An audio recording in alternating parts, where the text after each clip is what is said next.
তার মানে মেহেদী মিরাজ বলছিল যে ওনাদের কারণে আসতো, ওরা খেলে বিদে আসে নাই। তার মানে স্পন্সরটা আমাদের কারণে, মেহেদী মিরাজ অত্যন্ত বলছিল ওনার, কিন্তু ওরা কোনো পারফরমেন্স করে না, কিন্তু কথার বেলা ওরা বড়ই পাকা। তো ওনার দোষ দিব না, কারণ উনি তো আর মাঠে খেলে না। আমাদের ক্রিকেট প্লেয়াররা সময় মতো কিছুই করতে পারে না, স্পন্সর আমাদের কারণে আসতো, আমরা খেলা দেখতাম বিদায় আসতো।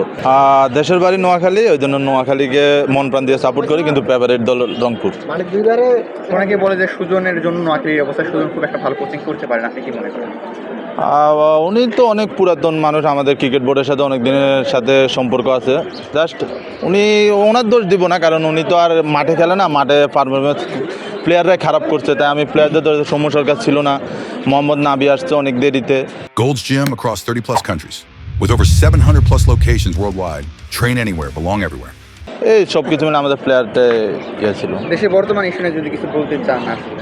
আর দেশের বর্তমানের ইস্যুতে আমি বলবো আমাদের ক্রিকেট প্লেয়াররা সময় মতো কিছুই করতে পারে না, কিন্তু ওদের আমাদের যে কথাটা নিয়ে বিতর্ক হয়েছিল, পৃথিবীর সদস্য একজন বলছিল যে এগুলা ক্রিকেটার নিয়ে যত মন্তব্য করতে, উনি পৃথিবীর সদস্য হিসেবে বলাটা বলছিল, কিন্তু 18 কোটি জনগণের পক্ষেও নিয়ে যে ওনার কথাটা ছিল 18 কোটি জনগণের পক্ষ নিয়ে ওনার কথার বলাটা রাইট ছিল।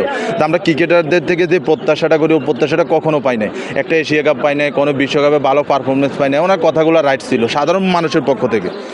খেলোয়াড়রা যেটা করছে এটা কিন্তু অত্যন্ত বলছিল। তো আমরাই বলি যে খেলা বয়কট করা ছিল, বয়কট হয়ে যাইতো, দরকার বাদ দিয়ে। মেহেদী হাসান মিরাজ বলছিল যে স্পন্সর নাকি ওদের কারণে আসে। আপনি ভলিবল বলেন, আপনি ফুটবলেও মোহাম্মদ সালে আসার আগে কয়টা স্পন্সর থাকতো? স্পন্সর আমাদের কারণে আসতো, আমরা খেলা দেখতাম বিদায় আসতো। তার মানে মেহেদী মিরাজ বলছিল যে ওনাদের কারণে আসতো, ওরা খেলে বিদায় আসে নাই, আমরা দেখি বিদায় আসতো। আমরা ফুটবল দেখতাম না, ফুটবলে কোনো স্পন্সর আসে নাই। ভলিবল দেখি না, ভলিবলে কোনো স্পন্সর আসে না। ভলিবলের প্লেয়ারের নামও জানি না আমরা, কারণ আমরা দেখি না। তার মানে স্পন্সরটা আমাদের কারণে, মেহেদী মিরাজ অত্যন্ত বলছিল ওনার, কিন্তু ওরা কোনো পারফরমেন্স করে না, কিন্তু কথার বেলা ওরা বড়ই পাকা। জি, আমি আমার বাড়ি নোয়াখালী, তো আমি অবশ্যই নোয়াখালী সাপোর্টার।